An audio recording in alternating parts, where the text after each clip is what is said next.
shot me out of my body. I saw the back side, not here, and I remember looking at him, and all of a sudden I saw his hand blow up. For years, Jim Caviezel stayed silent about one moment that changed everything. Now, for the first time, he's finally speaking out. What happened to him was so intense, so mysterious, that even today, no clear explanation exists. Caviezel says it still follows him, long after the cameras stopped rolling. And once you hear what he experienced, you'll understand why he says, "To this day, no one can explain it." So join us in this video as we reveal what Jim Caviezel shares for the first time. Jim Caviezel's revelation, a role that demanded everything. Recently, Jim Caviezel sat down with Sean Ryan on the Sean Ryan podcast and finally opened up about the strange and deeply emotional events that surrounded the Passion of the Christ. Looking back now, years later, Jim spoke calmly, but his words carried weight. He explained how he kept his rosary close at all times, prayed constantly, took the Eucharist daily, and went to confession every single day while filming. For Jim, this wasn't just acting. It was spiritual preparation. He recalled a moment when Mel Gibson personally called him, asking one last time if he was truly sure he wanted to play Jesus. Mel warned him honestly, taking this role could end his Hollywood career because of the hatred toward Christianity. Jim admitted that the question shook him. He had finally found success in the industry, and the risk felt real. But then something unexpected happened. Jim said a deep, unexplainable peace washed over him. In that moment, he answered Mel with words that still define his choice today. "We are all called to carry our crosses, and if we don't, we'll get crushed under the weight of it." But that was only the beginning. Jim went on to describe what it was like actually being on the cross during filming. He said he prayed the rosary constantly, meditating on the sorrowful mysteries of the gospel. While hanging there, he would focus on people in the crowd, praying the Our Father and 10 Hail Marys for them. He mentally walked through Jesus' suffering, from the Garden of Gethsemane to the scourging, the crown of thorns, and the humiliation. His body was breaking down. His hands went numb. By the end, doctors discovered serious heart issues that would later require major open-heart surgeries. And on the final shot of the film, "You have fresh wounds. Can you sit?" Jim was struck by lightning. Despite everything, Jim said he felt peace. He remembered hearing Jesus ask him, "Am I too close?" and responding, "You're not close enough." Jim admitted he never felt worthy to play Jesus. Neither did Mel. Both believed no one in Hollywood, a flawed industry filled with broken people, had the right to portray someone so holy. But through conversations, prayer, and what Jim believed were signs from God, he came to accept that no one is perfect. And that was the point. He returned to his Catholic faith and felt, maybe for the first time, that he was doing something truly meaningful. Even if it ended his career, Jim believed there was no higher calling. Jim went on to describe more things that happened. Keep watching to find out. When the sky turned dark and everything changed. Filming The Passion of the Christ was never easy, and Jim Caviezel made it clear that the suffering didn't stop at the script. From the very beginning, the production was surrounded by resistance. The technical crew constantly faced problems, equipment failed at key moments, and scenes that should have been simple became complicated overnight. At the same time, Mel Gibson was fighting battles behind the scenes. Powerful Hollywood executives tried again and again to shut the project down, pressuring studios and warning that the film would be career death for everyone involved. But the real hardship came during the physically brutal scenes, especially the crucifixion. Jim endured repeated injuries that were never planned. He was bruised constantly, hit accidentally during intense moments, and pushed far beyond what his body could handle. While hanging on the cross for long periods, exposed to freezing temperatures, his condition worsened. At one point, Jim went into mild cardiac arrest. His body simply started shutting down from the cold, exhaustion, and stress. Yet filming continued because no one fully understood how serious it had become in the moment. And just when it seemed like things couldn't get any worse, something happened that no one on set could explain. While filming the crucifixion scene, the sky, which had been clear moments before, suddenly darkened. Without warning, lightning struck. Jim was hanging on the cross when it happened. Both Jim and Mel later described how quickly the atmosphere changed, as if nature itself had turned. Jim admitted he was scared, but at the same time, he felt something else, something calming. He said he could sense God's presence near him, asking him a simple question: "Am I close enough?" And Jim, still in pain and fear, answered honestly that he wanted him closer. This moment marked a turning point, not just physically, but spiritually. Jim later reflected that suffering was never promised to be absent from a Christian's life. In fact, he believes the opposite has been forgotten. He spoke strongly about modern Christianity, especially the rise of prosperity teachings. Jim didn't hold back. He criticized the idea that following God means an easy life filled only with blessings and success. According to him, that message is dangerous. Jim explained that there's nothing wrong with having good things. He openly admitted he enjoys beautiful things, nice cars and comfort. But he made one thing very clear: if God asked for it all back, he would give it up without hesitation. To Jim, faith is not about what you gain, but what you're willing to lose.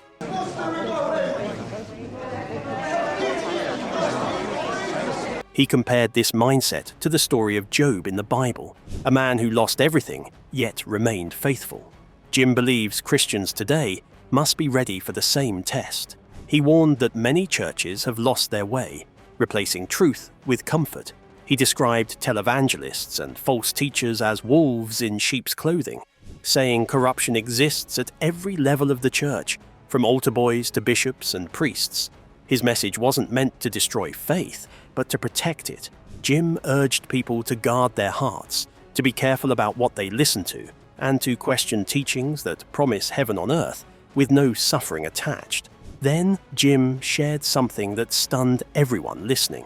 During the lightning strike, he said he felt himself leave his body. For a brief moment, he saw himself from behind, as if he was watching it all happen from outside. Then, suddenly, he was back. Chaos followed. A crew member ran toward him, and Jim watched in disbelief as sparks shot out and the crew member's hand visibly swelled from another lightning strike nearby. Jim was left in shock, heavily medicated afterward, trying to understand what he had just experienced. What Jim explained next would leave even seasoned filmmakers speechless, and it's something no one had ever witnessed in film history before: death, peace, and the warning Jim says he can't ignore. By now, it's clear that many forces seemed determined to stop Jim Caviezel from finishing The Passion of the Christ. Pressure, fear, and physical suffering, none of it was subtle. Yet Jim remained steady through it all. When words failed to make him quit, he believed the attack turned physical. He was struck by lightning while hanging on the cross, and yet, somehow, he survived. Doctors later confirmed that what could have unalived him outright only left him with minor injuries. Jim sees this not as luck, but as divine protection. Despite everything his body endured, he pushed forward and completed the film. During his conversation with Sean Ryan, the tone shifted when Jim shared something he had never spoken about publicly before. He calmly told Ryan that he had actually died, not metaphorically, physically. Jim explained that during surgery, his doctors, Dr. Gillen and Dr. Griffin, witnessed it themselves. His heart stopped. He was gone, but then he was brought back. What Jim described next was deeply unsettling and strangely peaceful at the same time. He said the moment of death didn't hurt. In fact, it felt gentle. He compared it to cracking an egg and simply stepping out of the shell. Suddenly, he didn't need to breathe anymore. He was no longer trapped in his body. From above, he watched doctors rushing around the room in panic, desperately trying to revive him. He could see the fear on their faces. He could see everything clearly, but what stood out most wasn't the chaos. It was the peace. Jim said an overwhelming calm and love washed over him, unlike anything he had ever felt in his life. There was no fear, no pain, just stillness. He explained that when he returned to his body, that's when the pain hit. Being brought back hurt far more than dying ever did. After the Passion, Jim struggled deeply. The trauma, stress, and anxiety followed him for years. He tried medication to cope. In 2009, he underwent his first major surgery. In 2014, another followed, both connected to damage caused during the crucifixion scenes. While many people knew about the surgeries, almost no one knew that Jim had died briefly on the operating table during one of them. In that short time, Jim said he not only left his body, but also heard something powerful, horns resounding deep within his soul. They were loud, overwhelming, yet somehow didn't hurt his hearing. It felt timeless, as though seconds stretched into eternity. Then, just as suddenly, he was back. Jim believes this experience gave him a rare glimpse into what death is truly like for those who die in Christ. While the body fears death, he says the soul already knows what to do. It's prepared. It understands freedom. His message is clear. The only way to be ready for death is through faith in Jesus Christ. For Jim, the Passion of the Christ became the defining moment of his life. Through his own suffering, he felt he lived out the life, death, and resurrection of Christ in a deeply personal way. He believes the pain he endured was the cross he had to carry so others could hear the message of Christ's love. And judging by how many people were moved closer to God through the film, Jim believes that suffering was not in vain. But then, Jim shared something even more shocking. He said that during filming, Jesus visited him more than once. In one moment, Jim was bedridden, hypothermic, and shaking violently despite the room being over 90 degrees. His shoulder was torn. A crucifix was chained to his wrist. Then he looked to the left side of his bed and saw Jesus standing there, weeping. Unwavering commitment kept me going on many of those cold, miserable nights in the wilderness. Jim didn't question it. He didn't panic. His only thought was, "Why is my Lord crying?" He embraced him and asked what was wrong. Jesus pointed to the floor where Jim saw playing cards. Only face cards. Kings, queens, and jacks. No numbers. Their faces were distorted, lifeless, death masks. Jesus explained that these represented people given incredible gifts by God, who slowly shifted their devotion, 1 for God, 9 for themselves, until it became all for themselves, and nothing for God. Jim understood instantly. This wasn't about fame. It was a warning. When Jim said, "I don't want them to see me, I only want them to see you," he believed Jesus was cautioning him, a reminder of how easy it is to lose your soul while thinking you're winning the game. So, after the Passion of the Christ, what was life like for Jim Caviezel, career-wise? Let's find out. The price he paid after the cross. After the Passion of the Christ stunned the world and earned over $600 million at the box office, many assumed Jim Caviezel's career would soar even higher. At the time, it became the second highest grossing R-rated film ever made, just behind The Matrix Reloaded. But behind the numbers and headlines, Jim's reality looked very different. Instead of doors opening, many quietly closed. Years later, in a 2018 interview, Jim admitted something few people expected. He said that once The Passion was released, the film offers simply stopped coming. Projects that once seemed guaranteed were no longer on the table. Yet Jim refused to see himself as a victim.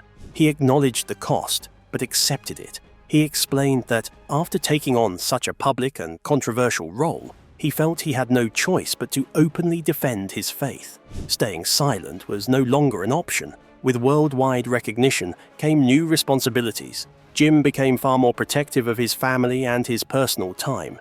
Everywhere he went, people recognized him. And internally, he struggled with a different question.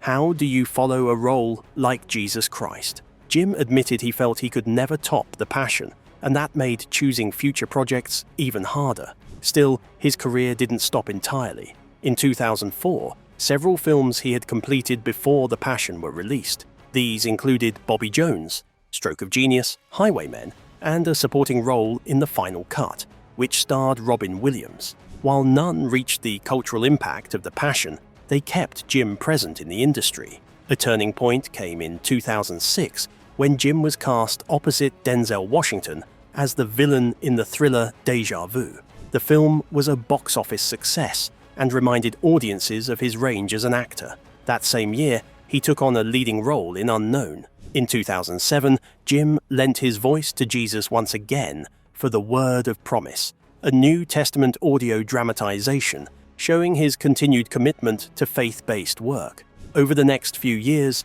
Jim stayed busy with varied roles. He played Kainan in Outlander and starred in Long Weekend in 2008. In 2009, he portrayed journalist Fredoon Sahebjam in The Stoning of Soraya M., a powerful story about injustice and courage. When asked how his faith shaped that role, Jim said the answer was simple. You look to the Gospels and do what's right, no matter who the person is or where they come from. Was not present when Paul and I were here last. Nero's cruelties have worsened. That same year, he reprised his role as Jesus in The Word of Promise and starred in The Prisoner, a remake of the classic British sci-fi series. Though his path was different after The Passion, Jim's career never lost its purpose. What followed next? Was Jim able to come out strong? Stay tuned to find out. From redemption to resistance, the road that followed. From 2011 to 2016, Jim Caviezel found renewed momentum when he starred in the CBS drama Person of Interest. He played John Reese, a former CIA agent turned vigilante who works for a mysterious billionaire to stop crimes before they happen. The role demanded intense physical effort, and Jim handled most of his own stunts by drawing on martial arts training from childhood and boxing experience from his adult years. The show premiered to massive success, earning the highest ratings for a series pilot in 15 years and regularly pulling in over 10 million viewers each week. Critics praised the series, and Jim's performance stood out. His work earned him People's Choice Award nominations for Favorite Dramatic TV Actor in both 2014 and 2016. When Person of Interest ended in 2016, Jim signed on to lead CBS's military drama SEAL Team in 2017. However, before filming even began, he exited the project due to creative differences and was replaced. Once again, Jim chose conviction over compromise, even when it cost him a high-profile role. During this period, Jim continued taking on meaningful film projects. In 2014, he starred in When the Game Stands Tall, portraying real-life high school football coach Bob Ladouceur, whose team achieved a historic 151-game winning streak. A year earlier, he appeared in Escape Plan as a prison warden overseeing the most secure facility in the world. These roles reflected Jim's ongoing interest in discipline, sacrifice, and moral leadership. Jim also deepened his involvement in faith-based storytelling. In 2016, he narrated 2 Christian documentaries, Liberating a Continent, John Paul II, and The Fall of Communism and The Face of Mercy. Speaking about Pope John Paul II, Jim said communism wasn't defeated by force, but by love. You have fresh wounds. Can you sit? In 2018, he portrayed the Apostle Luke in Paul, Apostle of Christ, once again stepping into a biblical role rooted in faith and sacrifice. That same year, Jim committed to what he called the second most important film of his life after The Passion of the Christ. He signed on to portray Tim Ballard, a DHS agent and anti-human trafficking activist, in Sound of Freedom. Ballard personally requested Jim for the role. Jim believed the film would shine a light into dark places and help save children from exploitation. But the decision came at a cost. The project became highly controversial, sat unreleased for years, and Jim revealed that 2 agents and even his lawyer dropped him because of it. Jim didn't hold back when explaining why. He compared the resistance to making Schindler's List while the atrocities were still happening. According to him, Hollywood was willing to praise stories decades later, but not confront evil in real time. Eventually, Sound of Freedom was released in 2023 and shocked the industry by grossing over $251 million worldwide. Jim continued taking bold roles, including the 2020 political thriller Infidel. He was also originally set to reprise his role as Jesus in The Resurrection of the Christ, the long-awaited sequel to The Passion. Though plans shifted and he was later replaced, Jim's connection to the role remained undeniable. Now, he's set to portray King Herod in 0 AD, a reminder that his journey, shaped by faith, controversy, and courage, is far from over. So, what are your thoughts on what Jim Caviezel had to say? Let us know in the comments section below. As we wrap up this journey into Jim Caviezel's life and the experiences that changed him forever, it's clear there's far more to his story than most people ever hear. If this story made you pause or see things differently, be sure to like the video, subscribe, turn on notifications, and click the next video on your screen for more incredible stories that reveal hidden truths and unforgettable moments.